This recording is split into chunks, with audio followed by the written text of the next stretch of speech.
I'm David Volk, a voice of the resistance, albeit a strange and funny one. Today's post: I was beaten in the name of comfort. I got crotch punched, so you won't have to. So now that the kids are gone for a while, my wife and I decided to have some adventures. Or should I say, I decided to have an adventure. She just made time for the things she would likely have done anyway if she'd had the time, which is how I ended up getting my first mani-pedi ever while on a trip to Vancouver, BC. I won't lie, it wasn't the first time the thought of a manicure or a pedicure had crossed my mind. I'm not a big macho he-man, but other family members have suggested it because they thought it would be funny to watch. I've also had a manicure, but I was never excited about a pedicure because, to be honest, my toenails have always been a mess and I was too embarrassed to be seen with them in public. The initial plan was to get a couples massage. Unfortunately, there weren't any appointments available at a place that wasn't too weird or frou-frou. Fortunately, my wife had taken our daughter to a place she liked the last time we were in town. So that's where I suddenly found myself sitting in a dormant, vibrating chair with my shirt sleeves rolled back, my pant legs rolled up, and my feet soaking in hot water, or at least something hot, and I sat and waited. I not only felt very self-conscious, I also wondered when Madge from the old Palmolive dishwashing liquid commercials was going to come out and reveal the secret.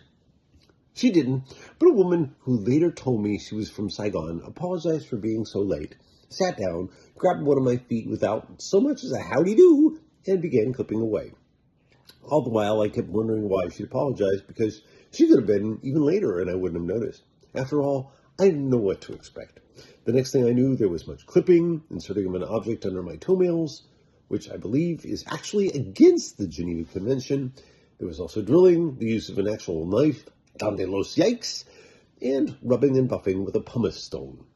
The process was so ticklish, it was all I could do to keep from kicking the woman to get her to stop. It was nothing personal, I'm just ticklish. And then she had to do it again with my other foot. When it was done, she put my feet in hot water and baked for 20 minutes at 100 degrees. At this point, the manicurist happened on the scene and also apologized for her tardiness. Why? I'm not sure. Then she put my arms on a board and got down to work. Before she started, however, she asked if I wanted to turn on the massage chair I was sitting in and pressed a series of buttons before I answered. The next thing I knew, there was some sort of pulsing massage head starting at my left and right shoulder and working its way down my back, repeatedly.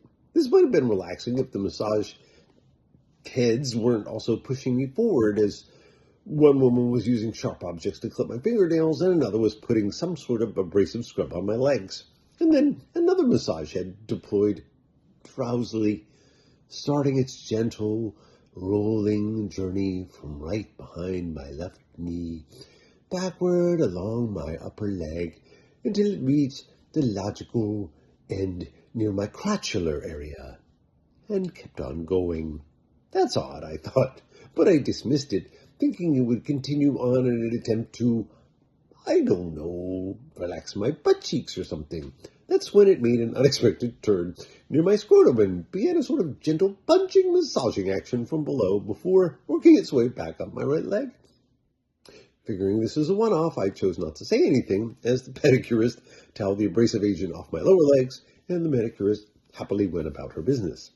Unfortunately, I quickly realized it was not a one-off, as I felt the massage head reach my right knee, then take a hard left turn and start its return trip.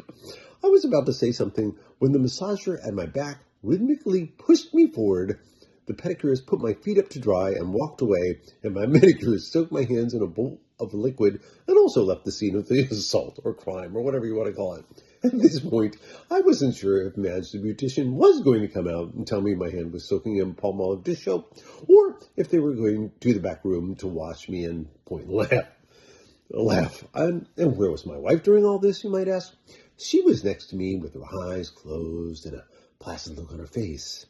I believe she may have even fallen asleep during her mani-pedi because she was sitting on a dormant massage chair. I wish I could say the same, but instead, for the better part of every minute or so, I was living in fear that the massage head would reach its destination, leaving me to squirm uncomfortably and debate the wisdom of quoting Curly Howard of the Los Angeles Howards and exclaim each time, "Boo, boo, boo, boo," or "no, no, no, no." I also wonder if this is the special massage the guy kept offering me when I had a Turkish bath in Istanbul. The treatment finally ended several generations later, leaving me with non-lethal toenails, beautifully sculpted fingernails, and a voice several octaves higher. Like most guys, I'm not an expert on the small details of female anatomy, so I had to ask my wife if there's some corresponding part in the same vicinity on a woman's body that might prompt them to want such, treatment? Oh no, she says with a laugh. I never have them turn on the massage chair. Gee, I say in a voice that sounds like Bobby Brady singing It's Time to Change. Thanks for telling me.